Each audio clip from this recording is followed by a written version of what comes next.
a presentar a José María Díez, quien es abogado de la Pontificia Universidad Católica de Chile, magíster en Derecho de la misma casa de estudio, él LLM Derecho Fiscal Internacional de la Wirtschaftsuniversität de Viena, y que nos acompaña hoy, al que agradecemos su presencia, con la exposición titulada Recomendaciones de la OCDE y la nueva reforma tributaria. José María, adelante, Much- tienes la palabra. Bienvenido. Muchas gracias, para mí un honor haber recibido esta invitación y vamos a comentar algunas cosas interesantes acerca de la mirada que tiene la OCDE acerca del proyecto de la reforma tributaria que ha sido bastante publicitado por Hacienda, ¿no es cierto? Todos los comentarios. Entonces vamos a ver qué en realidad dice, cuál es la opinión de la OCDE, a qué tema se refiere, y hay que tener de repente bastante cuidado con esta publicidad, con utilizar a la OCDE para efectos de respaldar, ¿no es cierto?, lo que es esta reforma. Así que voy a proceder a.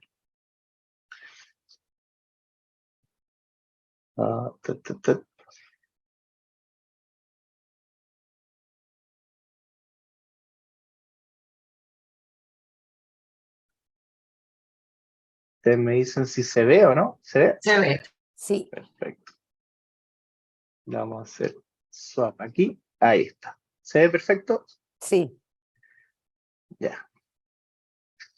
Bueno, durante la tramitación, como les decía, comúnmente hemos oído o visto frases dichas por el propio ministro de Hacienda o por sus coordinadores políticos que hablan acerca de la reforma y cómo este organismo internacional, este sacrosanto organismo internacional, muy bueno, muy competente, las ligas mayores, por así decirlo, los países más ricos que se agrupan en este la OCDE, cómo se ha respaldado y cómo se ha mirado todo lo que es esta reforma. La miran con bastante buenos ojos, a tal punto que desde el inicio, el diagnóstico en el proyecto de ley que fue presentado en julio, se habla de que hay un informe, ¿no es cierto?, de la OCDE que habla que nuestro sistema se aleja, ¿no es cierto?, no nos permite recaudar a los niveles que debería recaudar, es poco progresivo, no nos ayuda, ¿no es cierto?, a resolver los temas de desigualdad. Y esto ha sido repetido constantemente en minutas, presentaciones, en diferente a lo largo como una manera, ¿no es cierto?, de respaldar. La verdad, la OCDE dice muchas cosas, dice algunas de las cosas que efectivamente, ¿no es cierto?, hablan los encargados de Hacienda, pero también lo enmarca dentro de otro proceso. Dice muchas otras cosas, y ahí esto es importante tener en cuenta que todo lo que es la reforma tributaria y todo el respaldo que de repente hace la OCDE a este tema se enmarca dentro de un conjunto de medidas que a su vez debe ser seguidas o recomendaciones que considera apropiadas que nuestro gobierno de alguna manera siga, y que muchas veces nos encontramos con silencios, ¿ya? Mejorar la productividad, eliminar las barreras para obtener permisos, temas de fomento de la innovación, que muchas veces no están mencionadas. Entonces, eso es algo que a mí me parece importante recalcar. Y para eso tomamos un reciente informe, el OCDE Economic Service de Chile, que fue emitido por este organismo en septiembre del año 2022. Generalmente se emite año a año, el año pasado también emitió uno, pero 2020, 2019, producto de la pandemia, me imagino, no se emitió, ya el último era el 2018. Y en él da una mirada acerca de las situaciones que va detectando en materia económica. Yo soy un abogado, entonces muchas veces no se mete en cosas que es más propio de un economista. Sin embargo, se analiza la situación de los países, se analiza con gráficos en qué estamos fallando, y entre esta mirada, o alrededor de un informe 110 páginas, bastante interesante, solamente 4 páginas la dedica a lo que sería la reforma tributaria, de manera bastante escueta, no hay un desarrollo, no hay un análisis muy acabado. Y frente a eso se han tomado frases que dicen que efectivamente la OCDE lo respalda, y eso es lo que vamos a entrar un poco a picar. La OCDE parte con un diagnóstico bastante eh, directo. Chile, ustedes recaudan poco, solo recaudan un 21% del PIB y tienen alrededor de 12,5 puntos de diferencia con el promedio de la OCDE. Ya ni contar los países mucho más ricos como sería Dinamarca o Francia. Entonces usted tiene un grave problema si es que en definitiva usted quiere hacerse cargo de todas las presiones sociales, pensiones, los temas de mayores oportunidades, de educación, salud. Entonces usted no lo va a poder cumplir si es que usted no aumenta su recaudación. Situación que fue mencionada en una entrevista por el director del área de Sudamérica recientemente. El tema aquí es recaude, aumente la recaudación. Y da un poco esa sensación, recaude no importa cómo.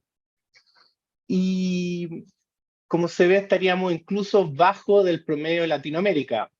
Costa Rica, Argentina, Brasil, Colombia. No se menciona Uruguay. Uruguay tiene tasas bastante bajas, yo creo que les bajaría ahí el promedio. Pero sería insuficiente para este 21% del PIB, sería insuficiente para tener este país inclusivo. Pero a mí me interesa y lo encuentro bastante interesante este segundo gráfico, un gráfico más corregido que hizo Libertad de Desarrollo, que nos dice, oiga, en verdad lo que tenemos que ver un poco a Chile, tenemos que verlo en el contexto en el cual nosotros no estamos presentando, ver las distintas realidades. De algún modo lo que la OCDE está haciendo es asumir que todos los países tienen un mismo sistema tributario, tienen las mismas presiones de gasto, tienen en definitiva, son de algún modo iguales, pero la verdad es que nada más lejano a lo que sería eso. La primera corrección que hace Libertad de Desarrollo es decir, mira, aquí se está incorporando el tema de la seguridad social, pero Chile no tiene un sistema de reparto que efectivamente constituye una brecha bastante grande en el resto de los países de la OCDE, de alrededor de un 8,9 del PIB. Nosotros estaríamos con un 1,5. Entonces, claro, frente a un sistema de reparto, lo lógico se tendría que fuera una presión para recaudar más. Chile no la tiene. Por lo tanto, ahí hay una primera corrección con respecto a este promedio de la OCDE. Y segundo, lo que tenemos que ver es cómo cómo se encuentra Chile, cómo se encontraba en la carga tributaria de los distintos países cuando tenían el mismo nivel de ingreso de Chile. ¿Ya? Y ahí vemos en este gráfico, Corea del Sur tenía el mismo nivel de ingreso el año 2001 y tenía una carga de tributaria del PIB menor a la que teníamos nosotros. Entonces, comparémonos de acuerdo a las circunstancias, a reales comparables para efectos de corregir este gráfico que nos dicen, oiga, usted recauda un 21% y tiene que recaudar más. Entonces, así la brecha con todas estas correcciones se reduce a un 2,9%. Y aquí se establece un 8% en este gráfico de diferencia que nos dejaría, ¿por qué? Porque el programa de Gabriel Boric, cuando estaba postulando para la presidencia, él decía que iba a recaudar un 8%, ¿ya? Y que después esto iba a ser un 5% en su gobierno y después iba a ser un 3% en los gobiernos siguientes. Después se bajó un 4% y ahora estaríamos con las últimas indicaciones que salieron con posterioridad al reporte, estaríamos hablando de un 3,6%, del cual un 1,6% sería efectivamente el combate a la norma antiilusión. Entonces, que ya lo vamos a leer con mayor detalle, la OCDE también se refiere a eso. Entonces, es importante tener en cuenta cuáles son los reales comparables. Y si ya nos vamos con un poquito más de detalle, tenemos que, descontando la seguridad social, al interior del bloque se observan 7 países que recaudan menos que Chile. México, Costa Rica, Turquía, Colombia, Irlanda, Japón y Estados Unidos. Y si a esto nosotros ya le ponemos el nivel de ingreso, lo que les venía diciendo antes, entonces tenemos que ya son 13 países, entre ellos España, Eslovaquia, Colombia. ¿Cómo estaban ellos cuando tenían el mismo nivel de ingreso de Chile? Y esa corrección entonces nos dice, bueno, 21% no estaría tan mal, o el 19,4% no estaría tan mal. Y eso es un poco también dentro de los temas que hay que fijarse y ponerse en el real contexto. Nosotros obtenemos nuestra mayor recaudación por el IVA y tenemos baja recaudación de acuerdo a los impuestos personales. Y vamos a ver que esto es un problema que esto genera, que vamos a ver cómo es importante. Entonces, hay un limitado efecto finalmente distributivo en los impuestos personales que a través de un mayor alza de ellos se intenta corregir, ¿ya? El IVA lamentablemente es altísimo, sabemos que es absolutamente regresivo, no da pie tampoco para seguir recaudando más. Entonces, y tampoco bajarlo significa obviamente una merma de los recursos fiscales. Y llega a ser de repente también dónde saco ingresos. Y ahí se da todo el foco de que tiene la OCDE en materia de subir los impuestos personales. ¿Por qué? Y aquí pasamos a la siguiente lámina. Tenemos un problema, nos dice la OCDE. Solamente el 25% de los contribuyentes pagan impuestos personales. Hay un 75% exento. Y el gráfico aquí que nos presenta este reporte nos dice que Chile, desde que tiene más o menos un sueldo promedio, comienzan las personas a pagar impuestos. Solamente Colombia se dispara, ¿no es cierto? Solamente 3 sueldos promedios se empieza a pagar impuestos. Y Colombia ingresó a la OCDE, si es que no me equivoco, el año 2020. Todos los demás estamos bastante más bajos. Y esto demos un contexto para entender un poco lo que significa. Según el INE, el año 2021, el sueldo promedio mensual de una persona era de 681 pesos mensuales, alrededor, lo que da un sueldo anual de 8.200.000 pesos. Si nosotros vamos a la tabla global complementario, aquí estoy obviando todo lo que es el IPC, ¿ya? Para que no me critiquen por eso, que ha estado bastante álgido en el último tiempo, nos damos cuenta que recién la tabla de global complementario empieza a cobrar, el primer tramo gravable con tasa del 4% está en alrededor de 8.774.000 pesos. Es decir, hay un amplio rango de personas que no estarían pagando impuestos. Y eso se suma que efectivamente el 50% de las personas de este país registra un sueldo promedio de 457.000 pesos. Entonces, bueno, ¿qué hacemos con todas esas personas? Entonces, la OCDE nos dice, mire, usted tiene que aumentar la base de contribuyentes. Y empieza a ser difícil, ¿no es cierto? Con las cifras que yo le he dado, bajar un poco más empieza a generarme ya un problema político. Y la OCDE me demuestra toma unas cifras que fueron tomadas de un estudio que hizo el Fondo Monetario Internacional el año 2018 y nos dice, mire, si usted comienza desde el primer tramo, o sea, desde que ingresa un peso desde que gana un peso el trabajador, usted le cobra impuestos, como sería, por ejemplo, Dinamarca, Hungría, Nueva Zelanda, bueno, entonces usted puede llegar a recaudar alrededor de un 0,8% del PIB. Y si usted se va al promedio de la OCDE, que el promedio de la OCDE es que alrededor de un 30% del sueldo promedio se empieza a recaudar impuestos, entonces usted puede recaudar un 0,5% del PIB. ¿Ya? Es decir, se da un poco vuelta la tortilla en el segundo escenario. Ya va a ser el 30% del total de contribuyentes los que van a quedar exentos y el 70% va a pagar impuestos. Pero nuevamente, ¿en qué se traduce? Pongámosle cifras a nuestra realidad chilena. Significaría que se estaría grabando personas que ganan anualmente alrededor de 2 millones de pesos mensuales. Es decir, 180.000 pesos, o sea, anuales. 2 millones de pesos anuales, o sea, 180.000 pesos mensuales. Lo cual, no sé si ustedes, pero es bastante duro dentro de ese estándar ya cobrarles, por ejemplo, un 4%. Y ahí hay discrepancia, algunos dicen que todos deberíamos colaborar, la OID dice, bueno, esto tiene que ir grabar a este tramo significaría que el Estado tendría una mayor base de datos para efectos de entregar ayudas y asistencia. Esto tendría que ir acompañado de un impuesto también a los más ricos, cosa que no se entienda que se está grabando solo a la gente más baja, que actualmente paga cero. Y así un millón de cosas. Pero como ven que adoptando, ¿no es cierto?, todas las recomendaciones de la OCDE, que esto, de algún modo, cuando se refiere a los impuestos en Chile, esto ocupa, por así decirlo, casi el 40% de la referencia a la reforma tributaria, vemos que muchas veces la implementación resulta bastante difícil, ya llevadas a la cifra con la realidad. Entonces,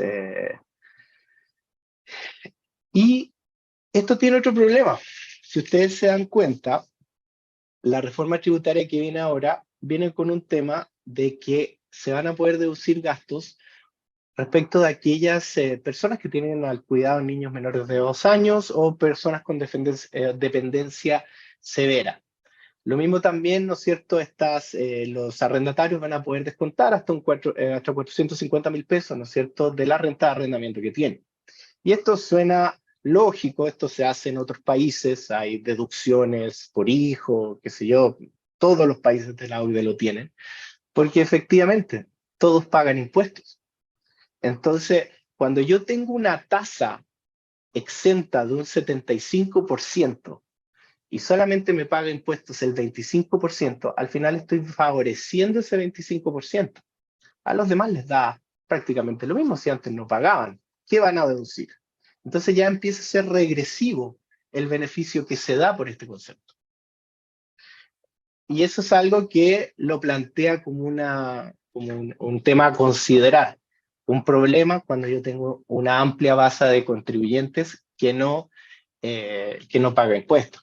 Y esto debería, si se quiere combatir, debe ir de la mano también con el tema de que no sea un tema, ya empieza a ser más un poco esto cosecha propia, pero toda también me conviene ser más informal que pagar impuestos, tiene que ir de la mano con medidas concretas para combatir efectivamente la informalidad.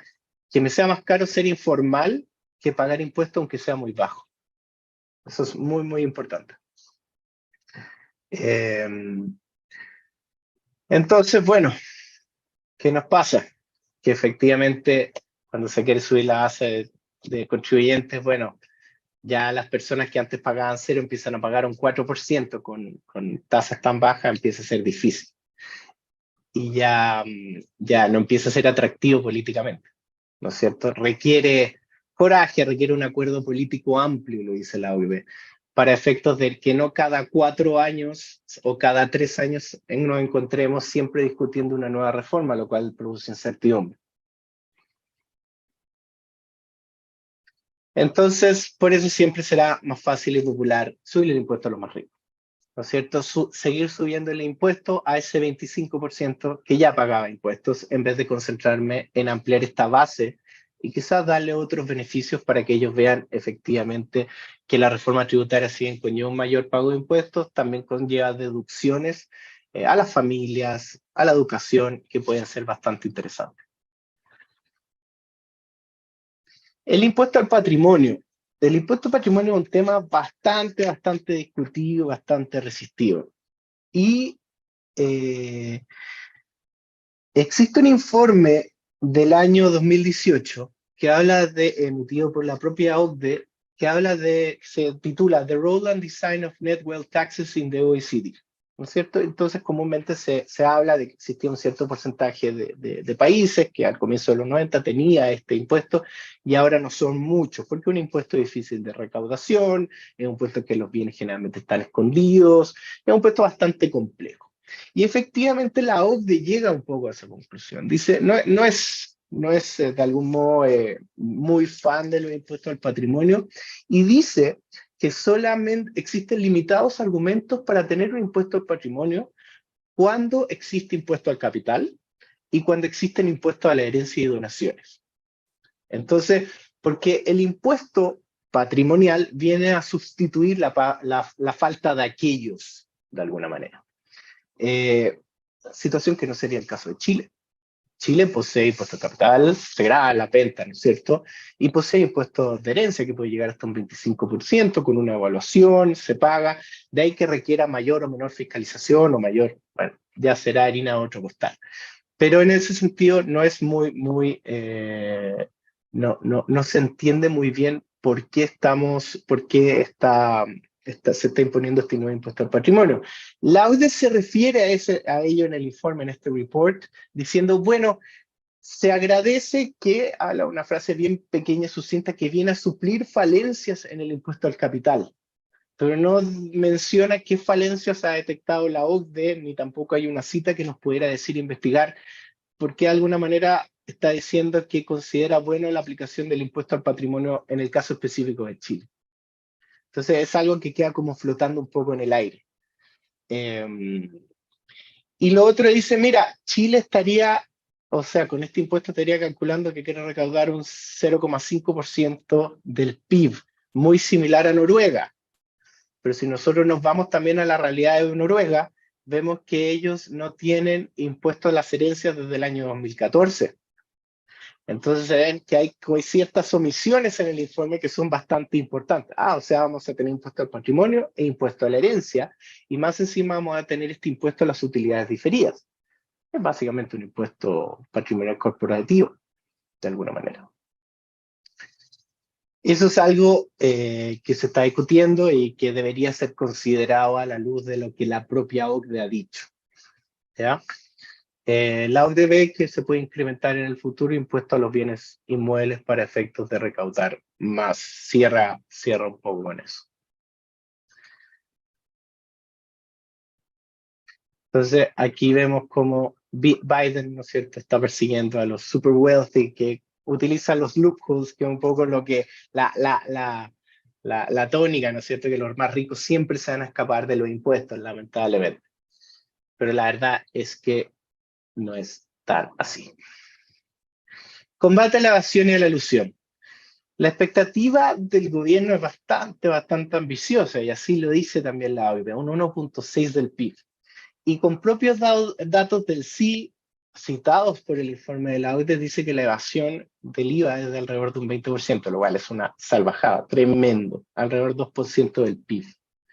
Entonces, dice, ojo, siempre es atractivo decir, y yo creo que nadie estaría en contra de combatir la evasión y la ilusión, ¿no es cierto? Pero para eso, señor gobierno, le dice, usted debe invertir en eso. Tiene que invertir, lo cual, si bien no lo menciona expresamente, uno tendería, debe invertir en su gente, capacitación, que realmente, ¿no es cierto?, el fiscalizador de Servicio de Impuestos Internos, de Mesón, de estos grupos, entienda realmente las operaciones y detecte efectivamente cuando hay situaciones evasivas o elusivas. Bueno, la evasión es prácticamente un delito, o situaciones elusivas, y que se aplique bien la norma. Sistemas tecnológicos de cruce de datos, que en el siglo XXI eso debería ser prioridad 1 en cualquier sistema de administración impositiva. Utilizar bien los intercambios de información que tiene el Servicio de Impuestos Internos. Y aquí entramos en otro tema de complejidad. Otro informe también del año 2018 decía que, por ejemplo, Alemania, que es un país que podríamos decir bastante eficiente, ¿no es cierto?, en cuanto a su sistema, lograba procesar alrededor de un 3% de la información que recibía en intercambio de información, considerando que vienen otros idiomas, considerando que no existe un root que armonice, que vele que nos permita distinguir los contribuyentes, ¿no es cierto? Y finalmente le dice, bueno, se ha evadido mucho, ¿no es cierto? Y es muy difícil que usted vaya a recuperarlo todo, así que morigeremos también un poco la expectativa. Un 1,6 en definitiva hasta la OCDE lo encuentra bastante ambicioso. Veamos si lo podrá lograr. Y ahí lo dice, mira, finalmente contiene elementos que van en la dirección correcta. Requiere un amplio consenso político recaudar 4% del PIB. Lo cito aquí el 4%, ahora es un 3,6 con las últimas indicaciones que salieron en octubre y ahora salió otra. Sin embargo, no se olvide, y de alguna manera da la sensación de leer el informe, es que la reforma tributaria es un elemento más. Usted no va a recaudar simplemente, o usted no va a tener más plata que finalmente, simplemente por una reforma tributaria. Esto tiene que ir de la mano con otras cosas. Gasto fiscal eficiente, énfasis en evasión e investigación, incentivar la productividad, terminar con las barreras regulatorias que desincentivan la competencia.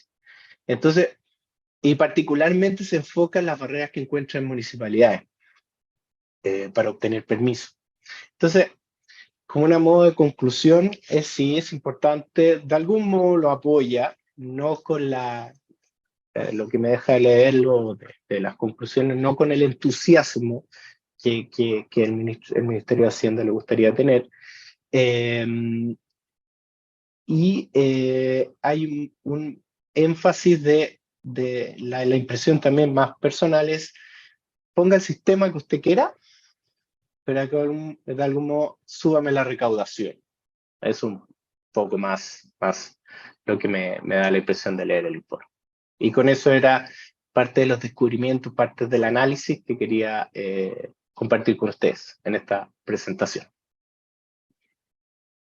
Muchas gracias, José María, por tu exposición.